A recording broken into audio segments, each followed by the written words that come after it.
ឥឡូវខ្ញុំចេញមកលក់ហ្មងកាំហ្នឹងខ្ញុំលក់មើលដៃនេះធ្វើមួយថ្ងៃវងឯងហ្នឹងកាំនោះបាក់ទៅនោះតែខ្ញុំផ្សារឲ្យស្អាតអស់ហើយផ្សារឲ្យអស់ហើយក្រោយឲ្យលងកាំតិចយកទៅដូរកាំចេញនោះស្អាតហើយអានេះក្រោយ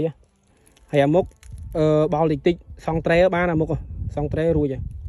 ហើយតែងទៅខ្ញុំឲ្យផ្លូវទៅនោះមិនមែនបោះឲ្យស្ទើណាតែខ្ញុំដាក់ផ្លូវកែឲ្យហើយតែនេះខ្ញុំឲ្យទាំងផ្លូវទាំងឡតទាំងអីមកសេតឡតខ្ញុំទិញដាក់រួចអស់ហើយខ្ញុំលក់ខាត់ចោលពីណាចង់បានឆានមកខ្ញុំលក់ខាត់ចោលខ្ញុំទិញកម្មផ្កាយឬក៏កម្មអីផ្សេងណាវិញហ្នឹងហើយខ្ញុំលក់ខាត់ចោលមកលក់ខាត់ចោលមកហើយខ្ញុំរៀបម៉ូតូនេះជិះហើយអានេះជិះតេស្តម៉ាស៊ីនសិនទិញមកបានម៉ាស៊ីនហ្នឹងអញ្ចឹងជិះតេស្តសិនមើលគុណភាពម៉ាស៊ីនស្នុកលក់ហើយហ្នឹងហើយកម្មហ្នឹងខ្ញុំលក់នេះយើងណាឆានមកឆានមកមុនបានមុន